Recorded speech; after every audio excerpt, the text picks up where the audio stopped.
Hello everybody, welcome to my channel back. Today we are going to analyze the game Magnus Carlsen played against the world. This game actually has been organized in chess.com and everybody was allowed to play in that game against Magnus Carlsen. I also participated for a few moves in the beginning.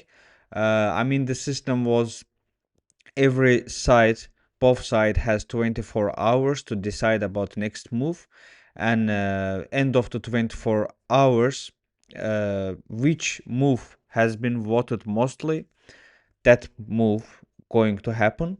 And yeah, so Magnus Carlsen, of course, he was the only one was deciding about his moves, but the other side, the more than 100,000 players, the members of chess.com, yeah, played against Magnus Carlsen. As I said, I have voted for a few moves in the beginning, in opening, and afterwards I couldn't follow the game. But actually, at the end, really nice game, really high level, high accuracy game. Yeah, happened. So Magnus Carlsen played 93% of accuracy. The world played 94% of accuracy. But let's see how it went. The world, more than 100,000 people, could manage to beat Magnus Carlsen or not. Let's see what happened in the game. And actually, before the game start, Magnus Carlsen tweeted that I'm really thinking about to play d4 or e4. And at the end, yeah, he decided to start with e4. But Stockfish says d4 was like better idea here. By the way, I forgot to mention that this is not normal chess. This is a freestyle chess with new name, and also we know that chess variant as a I don't know, even do I have to call it chess variant or another chess. I don't know. This calls Fisher random chess, and what's Fisher random chess like? On first line, the pieces are not being in regular starting position order, and in this position, actually, yeah, there are, for example, these rooks and this bishop and this knight is in the place where it should be in normal starting position, but these rest pieces are in different places. So that's why this is not actually regular game. And yeah, Magnus Carlsen started with e4, and yeah, the world decided to answer it with e5.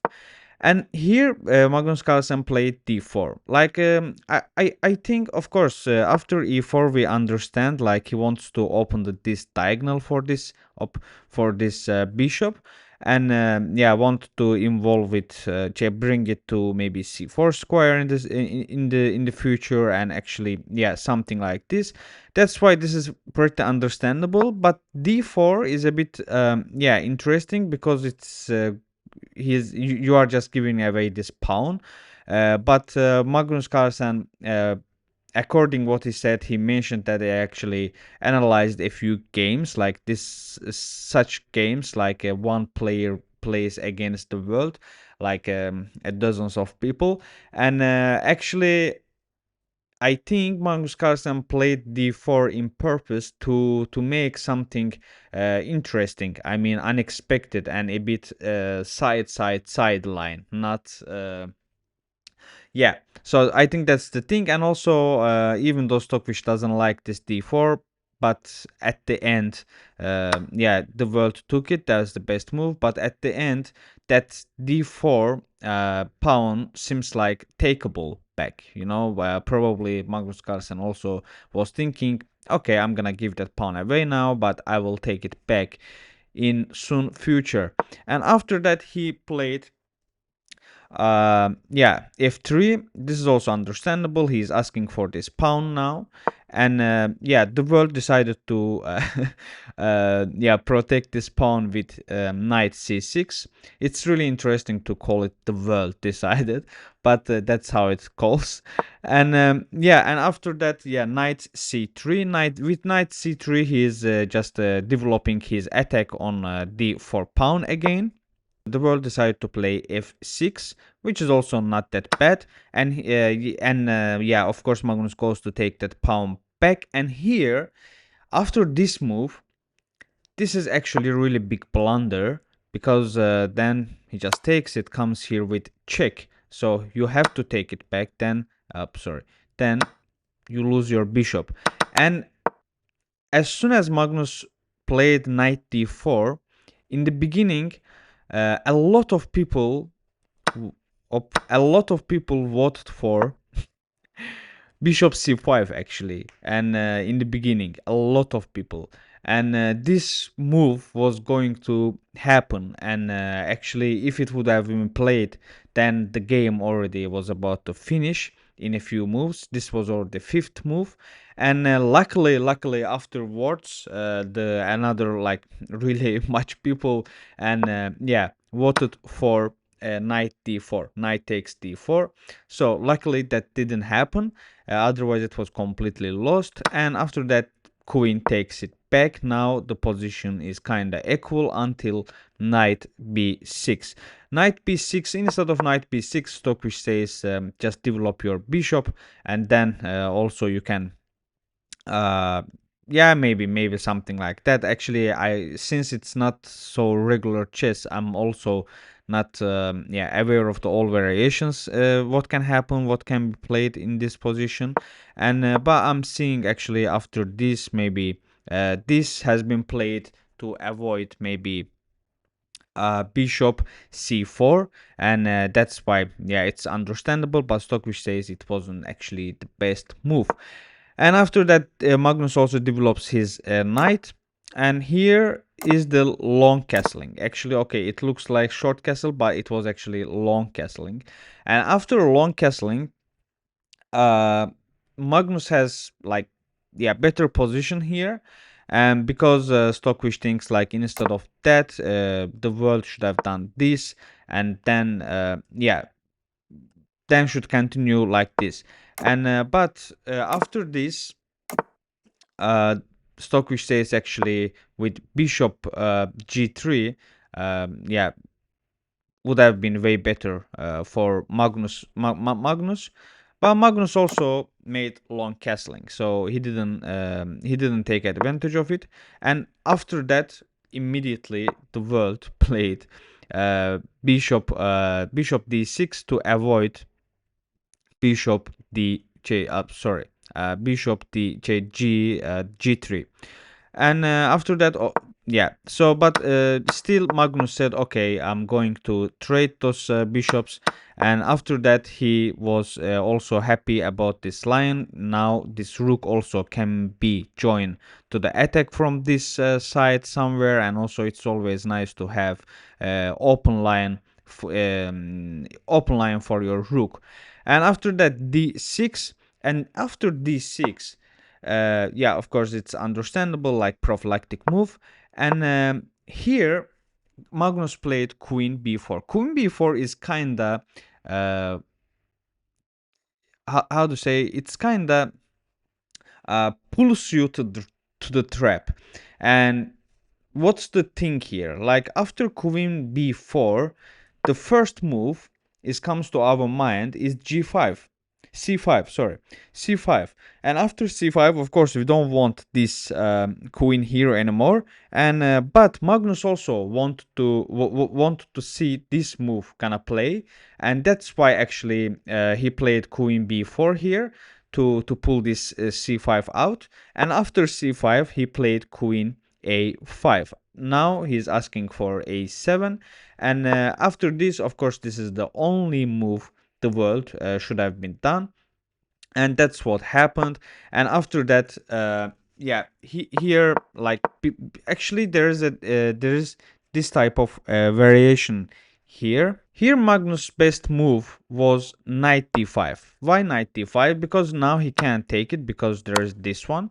And also, yeah, so this knight also coming to ask here. So at the end, the black pieces will lose a pawn, and also the around of the king will be weak. And that's why this is the best move. But actually, the Magnus Carlsen, of course, saw this move. But also black pieces can play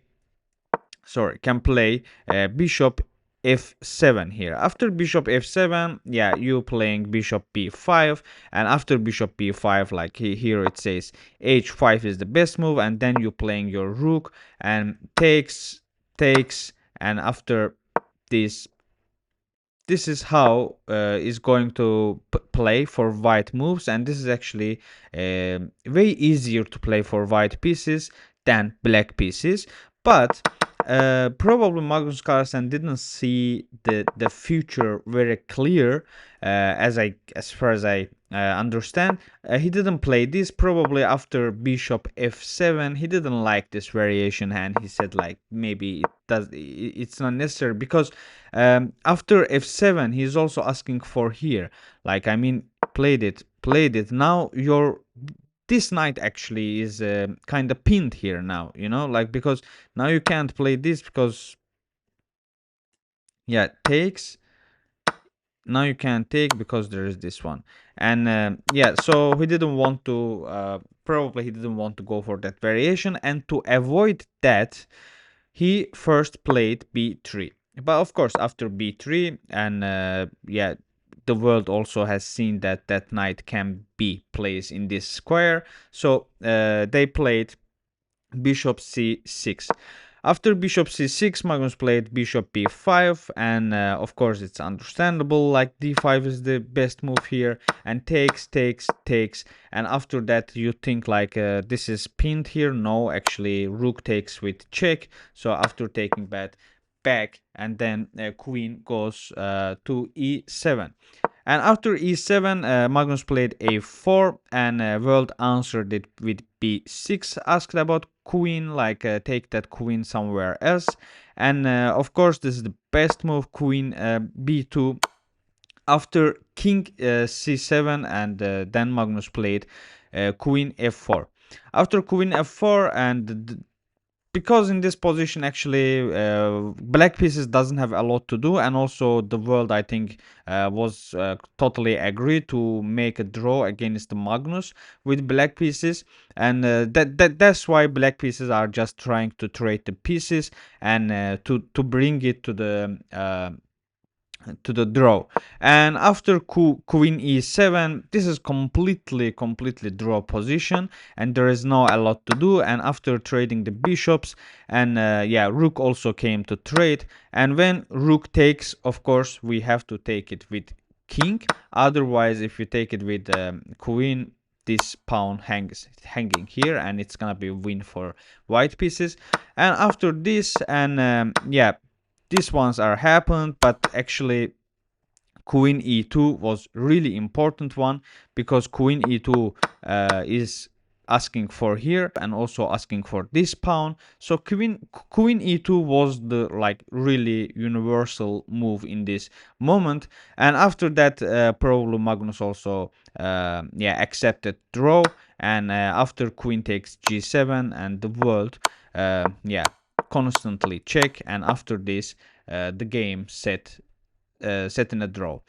More than 100,000 people couldn't manage to beat Magnus Carlsen, and yeah, especially at the end. But actually, the world yeah, didn't start really good. But afterwards, in the middle game, probably way better players also are joining the competition, and they found the best moves. And at the end, yeah, the game became draw. And that's it. I hope you enjoyed the video, and if you did, please don't forget to like the video and subscribe to my channel to see more chess content videos. Thank you. See you next time.